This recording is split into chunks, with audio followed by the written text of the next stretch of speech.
তারা কিনে এটাই চক বাজার সেরা বড় বাপের পোলাইকা ঠোঙ্গা বইরা বইরা বইরা লে যায়। আমরা কোনো দর্শনীয় প্লেস বা ঐতিহাসিক কোনো জায়গাতে নেই। আজকে আমরা আছি যে জায়গাটাতে, এটা হচ্ছে বাংলাদেশের একটা ট্রেডিশন। এই ট্রেডিশনটা সম্পর্কে যদি বলতে হয় তাহলে প্রথম বলতে হবে যে কথাটা, সেটা হচ্ছে যে একটা লাইন বললে আমাদের এই জায়গাটা সম্পর্কে আইডিয়া হয়ে যায়।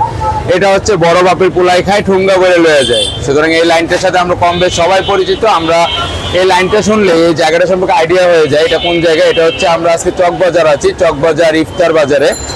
তো এই চকবাজারের ইফতার বাজারের ইতিহাসটা আজকে থেকে প্রায় 350 বছর পুরনো। 1676 সালে সুবেদার শায়েস্তা খাঁ সর্বপ্রথম এই চকবাজারে শাহী মসজিদ নির্মাণ করেন এবং পরবর্তীতে তা নবাব মুর্শিদ কুলি খাঁ 1702 খ্রিস্টাব্দে এটা আধুনিকায়ন করে এবং তারপর থেকে এই চকবাজারের ইফতার বাজার চলে আসতেছে।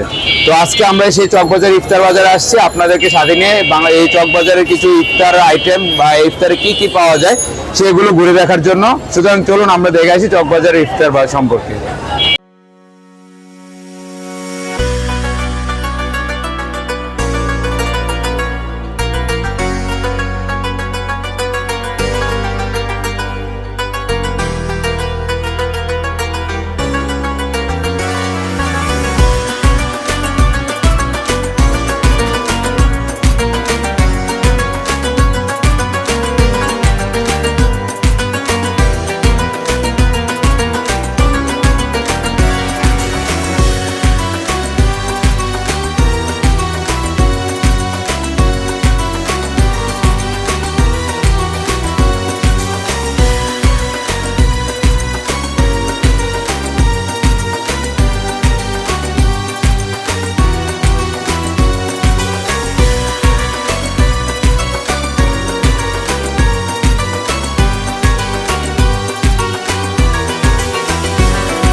এটা কি জিনিসটা?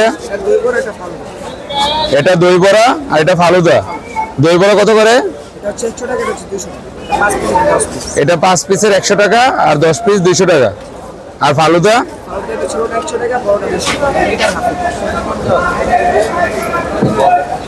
বুরানি আর লাবান। বুরানি কত করে?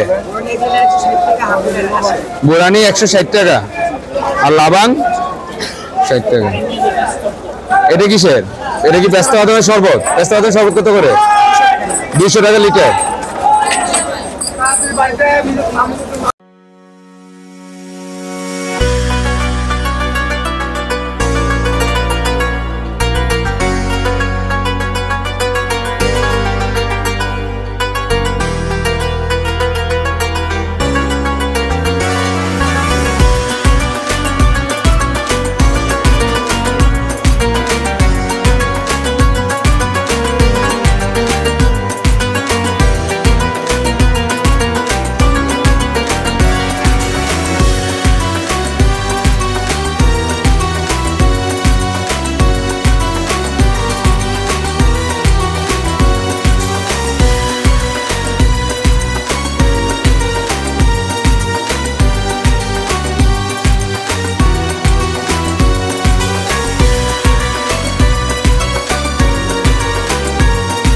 হচ্ছে সেই চকবাজারের শাহী মসজিদ, যেটা সম্পর্কে আমরা ভিডিও শুরুতে বলেছিলাম যে 1676 সালে সুবেদার শায়েস্তা খাঁ এই চকবাজার শাহী মসজিদ নির্মাণ করেছিল।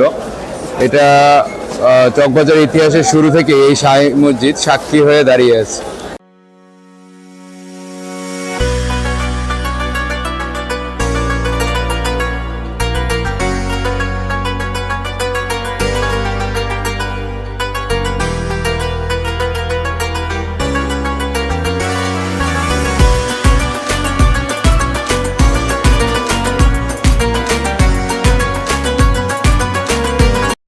খুব ভালো, ব্যবসা বাণিজ্য কেমন চলতেছে? খুব ভালো, ইনশাআল্লাহ অনেক ভালো, শুকরিয়া আল্লাহর কাছে। আপনাদের এই যে চকবাজারে যে ইফতার ব্যবসা, এটা আছে কত বছর ধরে? এটা আমার দাদা করছে, আমার চাচারা করছে, আমার বড় ভাই করতেছে, আমাকে পরে ভাতিজা আছে, আচ্ছা, তার মানে ভাতিজা এটা করে নাতি আইবো আল্লাহ যদি বাঁচায়। পারিবারিকভাবে এটা ব্যবসা চলতেছে। আমাদের এই বড় বাপের পোলা খায় করতে আমরাই, আর কাউ নাই চকবাজারে। এখানে ইফতারের ভিতরে কি কি আইটেম আছে আপনাদের? আমার কাছে আছে কাশি রান আছে, কোয়েল পাখি আছে। এটা কাশির রান? জি, এটা খাসি পিস কত করে এগুলো? 800 টাকা পিস। তারপরে সুতি কাবাব, এটা খাসি 1400 টাকা কেজি, গরু 1200 টাকা কেজি। বড় বাপের পোলায় খায়, এটা 800 টাকা কেজি। তারপরে মুরগির মশাল দাম, মুরগির মশাল দাম হলো 350 টাকা পিস। তারপরে কোয়েল পাখি আছে 80 টাকা পিস। তারপরে যে বিপের পরোটা আছে 80 টাকা পিস, খাসির পরোটা আছে 100 টাকা পিস, মিষ্টি পরোটা আছে 60 টাকা পিস, নান আছে 60 টাকা পিস। সব থেকে বেশি জনপ্রিয় বা সব থেকে বেশি বিক্রি হয় আপনাদের ইফতারের কোন খাবারটা বেশি বিক্রি হয়? আমাদের দোকানে কিচ্ছু থাকে না, আমাদের ইনশাআল্লাহ 4টার পরে কিচ্ছু পাবেন না, সব শেষ হয়ে যায় ইনশাআল্লাহ। এটা আপনি আমাদের কেন আশপাশের দোকানদারে জিজ্ঞেস করলে পাবেন। এই বড় বাপের পোলার ভিতরে কি কি মশলা থাকে? 12টা আইটেম আছে, 12টা মশলা আছে। আচ্ছা, সবগুলো একসাথে মাখায় দেওয়া হয়? তারপরে বড় বাপের পোলা হয়, দোকানে যা দেখতেছেন খালি গরু বাদে সব মিক্স, হিন্দু মুসলিম বৌদ্ধ সবাই খায়। কতক্ষণ ভালো থাকে এটা? এটা 24 ঘন্টা ভালো থাকবে, রাখতে দেবেন, আমি রেখে খেতে পারবো? আর রেখে খেতে পারবেন, দিয়ে নরমাল ফ্রিজে রাখবেন। আচ্ছা, একটা সুস্থ মানুষ গর্ভে দিলে খেতাতে ঢেকে রাখবেন, মরে যাবে। হ্যাঁ, ঠিক আছে। আর খাওয়ানোর জিনিস যত খোলামেলা রাখবেন তত ভালো থাকবে। তাহলে এই যে যারা দূর থেকে আসে ইফতারি কিনতে, যারা কিনে এখানে যদি বসে খেতে চায়, তাহলে তাদের কি করতে হবে? এই যে মসজিদে চলে যাবে, মসজিদে বসে খেতে হ্যাঁ, হবে? মসজিদে বসে খেতে হবে। আচ্ছা, তাই এভাবে এখানে মসজিদ ছাড়া খাওয়ার কোনো না, আমাদের কোনো হোটেল নাই এখানে, কোন হোটেলে যাবেন, আমানিয়া বন্ধ, সব বন্ধ। সব বন্ধ? হ্যাঁ, এখন সব বন্ধ আছে। আর এভাবে এই যে সুতি কাবাব সম্পর্কে একটা মানুষের ধারণা থাকে বা অনেকে নেগেটিভ কথা বলে যে সুতি কাবাবের মধ্যে একটু বাসি হয়ে যায় বা কিছুক্ষণ রাখলে এরকম কিছু সম্ভাবনা সারা আছে? সারা বাংলাদেশে চ্যালেঞ্জ এগুলো দেখাই পারবো না, সারা বাংলাদেশে, সারা বাংলাদেশ। আচ্ছা, ঠিক আছে, বুঝতে পারছি। এটা চ্যালেঞ্জের সাথে বিক্রি হয়। ঠিক আছে, এটা ভাই বাজার পোলা বেছে না, ভাই বাজার পোলা বেছে না, এটা আমরা বানাই, আমরা বেছি, বাইরের কোনো লোক নেই আমাদের যাক, দোকানে। ভালো। তাহলে তো সেটা অনেকে আশপাশের দোকানদারে জিজ্ঞেস করবেন, তারপর আমার মাল কিনবেন। যাক, আমরা যে গিটা ব্যবহার করে, গিটাই তো কেউ ব্যবহার করতে পারবে না চোখে। হ্যাঁ, দেখা যাচ্ছে 1800 টাকা কেজি ঘি। প্রত্যেকটা খাবারই খুব হ্যাঁ। সুন্দর এবং কোয়ালিটিও ভালো। এটা মোহাম্মদ হোসেনের দোকান। যাই হোক ভিউয়ার্স, আপনারা যে যাই বলুক, নেগেটিভ বলুক পজিটিভ বলুক, ওই সব কথা কানে না নিয়ে প্রত্যেকেরই একবার এই যে চকবাজারের ইফতার বাজারে আসা উচিত এবং এই ইফতারের খাবারগুলো খাওয়ার পরে নেগেটিভ বা পজিটিভ আইডিয়া নেওয়া উচিত। কারো কথা শুনে কেউ ভুল ধারণা নেবেন না। ওনাদের ভাষ্য মতে প্রতিদিনের ইফতার প্রতিদিনই শেষ হয়ে যায়, সুতরাং সবারই চকবাজারে দাওয়াত রইল, আসবেন এবং তাদের এই যে হোসেন ভাইয়ের দোকান, এই হোসেন ভাইয়ের দোকান থেকে ইফতার নিয়ে দেখবেন। মোহাম্মদ মারুফ করতেছে, মারুফের দোকান, মারুফ ভাইয়ের দোকান, এই মারুফ ভাইয়ের দোকানে আসবেন, এসে ইফতার নিবেন এবং অবশ্যই আশা করি এখান থেকে ভালো কিছু পাবেন। ধন্যবাদ সবাইকে।